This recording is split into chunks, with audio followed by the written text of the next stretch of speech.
In this video, we're going to demonstrate how to connect basic end devices through a network switches. An end device could be a PC, laptop, printer, etc. Let's get started with the video.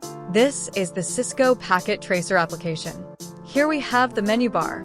First up, we need to give the project a name and save it.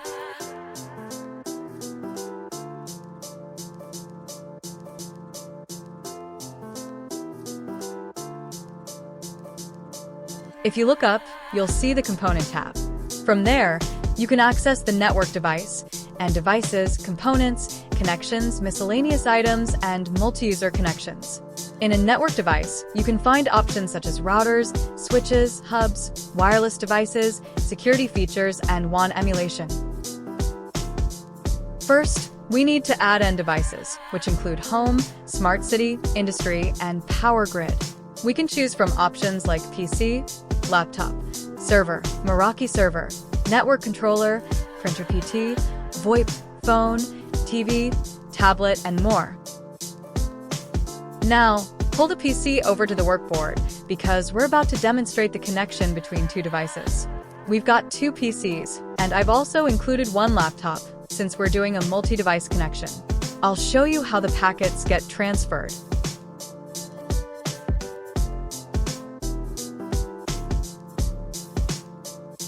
To connect all these end devices, we need network switches.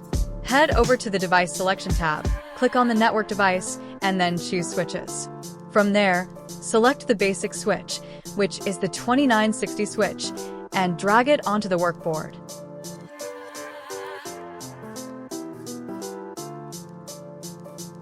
If you hit the switch, you can see more details and the physical front and back of the switch.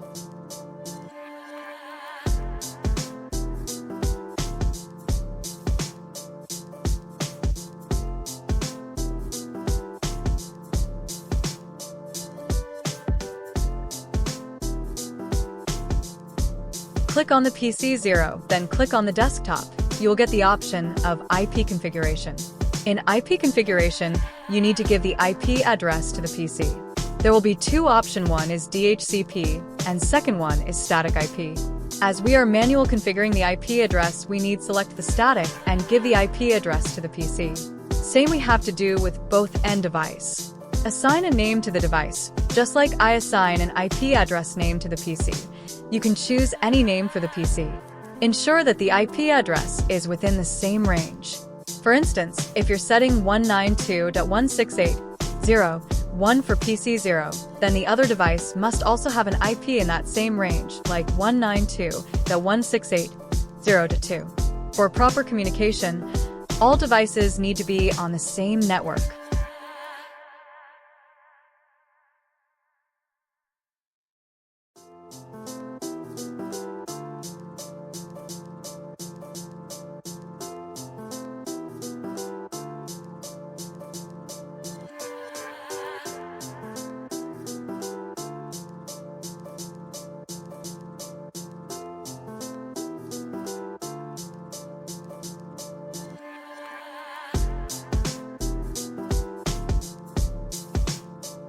To hook up the device, we're using a physical cable to link everything together.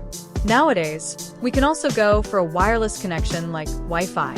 Just click on Connection, and you'll see multiple options like automatically selecting the connection type, console, copper straight, copper crossover, and many more. Most PCs connect using an RJ45 connector. RJ45 connectors are popular because they serve as the standard physical interface for Ethernet networking, enabling PCs and other devices to connect reliably to a LAN or WAN through twisted pair cables.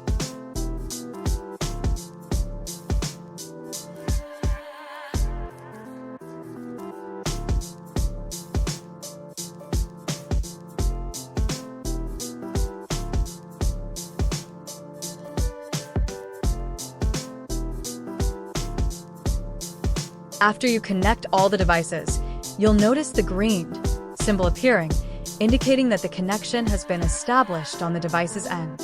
On the switch side, however, that it will blink orange, showing that the connection isn't complete yet. We just need to wait a few seconds, as the switch takes some time to establish the connection. Once it's connected, you'll see the green blinking. Now, grab the sample packet from the menu bar and check if the packet transfers from one PC to another.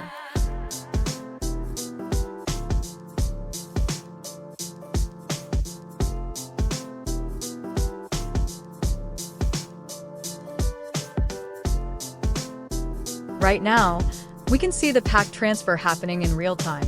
If you want, you can also check the packet transfer in simulation mode. Just click on that option. You'll be able to see how the packet gets transferred from the sender PC to the destination PC.